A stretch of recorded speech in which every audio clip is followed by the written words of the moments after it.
Hey guys, we got a military load here, pieces parts. I'm going to tell you what's going on. And this one was a Fort Knox load. It was kind of planned ahead. I had all weekend to kind of sit and wait on it. But it's no big deal. We just got generators. It was billed out as generators, but there was more than that. So that happens. I got the tally sheet and I saw a little bit more of what was on there, but some of it is okay description, some of it is kind of general, or it has a nomenclature and you don't understand what that is. You know, you have to look it up. So these generators they're pretty cool. They're all diesel and whatever. I just put in a couple of my 3-inch ratchets. Now this one here is kind of different. It's a long ways. It's kind of a narrow conex, but we were able to use the regular container locks. But so I'm using a combination, and I'm pleasing everyone when it comes down to having a strap on it, because I have a combination of two types of three actually securements. So the container locks are cool. It did fit, and they just set it on there long ways, and I stuck a strap on it, and I did a chain. Now you can kind of see what's going on. I mean, this sucker's tight as hell, but I just went up and around and hooked here, and that way wherever it comes down here, this is where your pull is, right here, and I found it to be the most convenient. Now this guy, it was just another generator, a little larger. It's not going to go anywhere. It's not going to damage anything. It's got plenty of space. I asked them to give me a little more space to throw a chain. They were going to butt it up against there, but I couldn't throw a chain that way, and I didn't want to mess with the other way. They do have some chain locks. You know, you could use the similar style grab that I showed you, but I ran out, and you'll know why here in a minute. See all that stuff? So now I haven't checked for tightness again, but you know, these suckers are pretty squared away. They're pretty tight. Now, because this is tilted down, you can see why you wouldn't want to tighten these first. So what I did was I got some rubber base underneath there, and then I took my 4-inch strap and went over the tongue. The first ones I tightened down are this set. It's crossed over. And these are all 3/8. Single chain, single binder. So, you know, there's no mistaking. So all that got tightened first. These I just took the slack up. Then I come back here and tighten these up. Now the reason why I offset them, so I wouldn't have chain rub up there. So I went 1 notch forward where it come through with the chain. It avoids the rubbing. Haven't had a lick of trouble. I just went through Cincinnati, which is just, I mean, in Columbus area, and the construction and the crap, oh my God. So I-71 sucks really bad.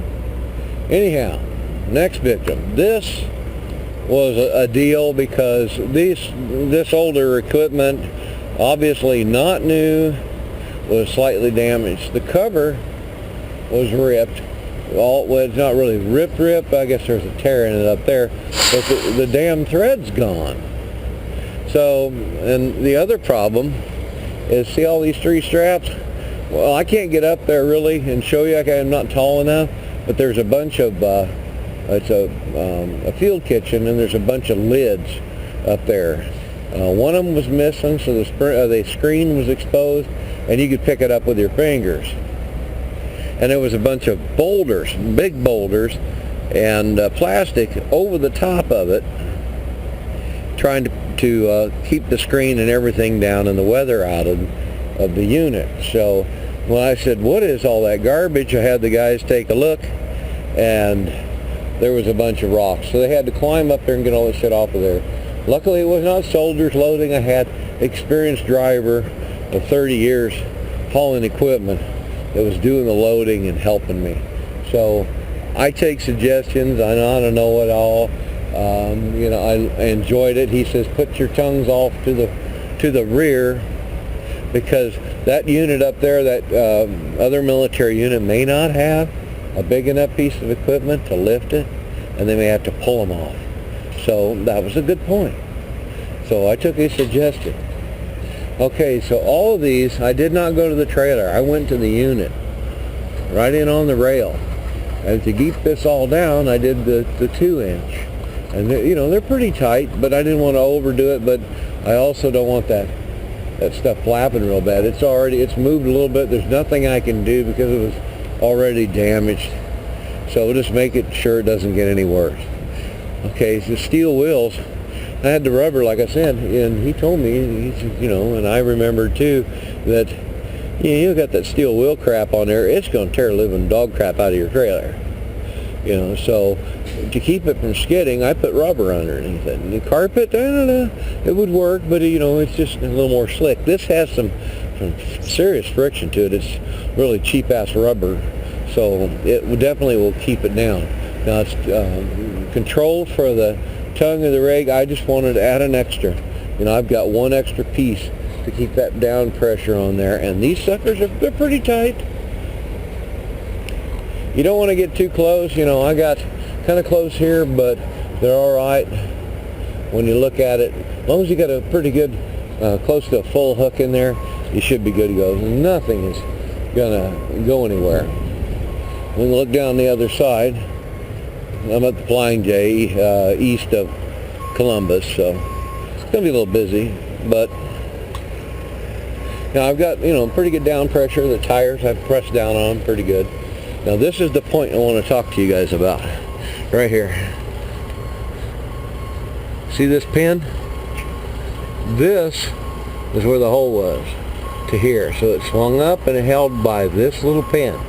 I caught that and I went, now wait a minute, that won't hold the weight because that's not rated for that kind of weight. 3/4 inch heavy steel is rated, but that pin, if it was in the upper position, what if that thing just happened to shear off?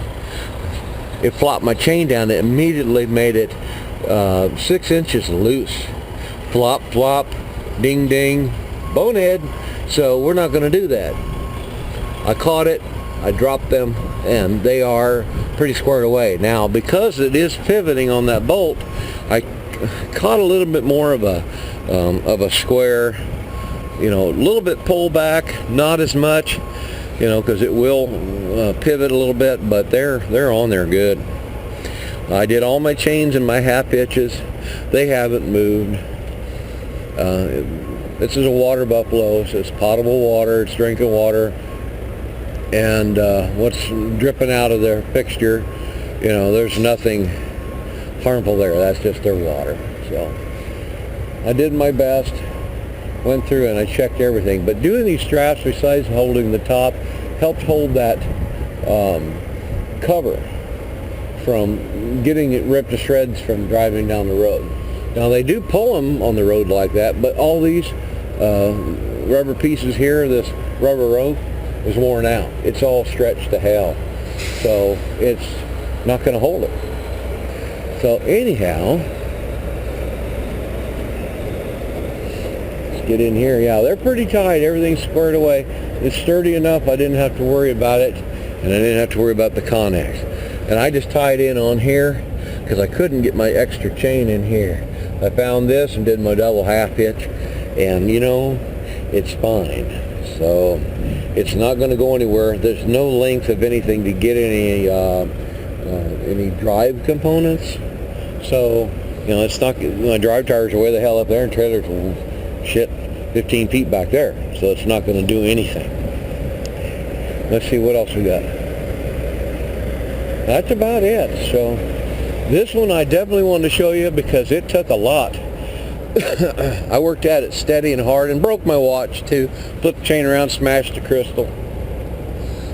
Shit happens, but I had to show you this one just simply because of the way some of the stuff sits in storage in these military bases, and when you get them, it could have been sitting there for I don't know how long. They've got a lot of tie-down places. When you look at all these heavy steel welded deals, there's another setup there. And this setup in the back here, you can see it, they're all welded really well. So it's not in contact with anything it doesn't need to be. Everything should be good to go. We didn't make contact with any brake lines, like airlines or anything else like that. So it's all good. And I just figured I'd show you this one. And we'll be doing the stainless steel tank next. I'll try and get the video of that sucker. It's going to be a crane load. So we'll see you on the road.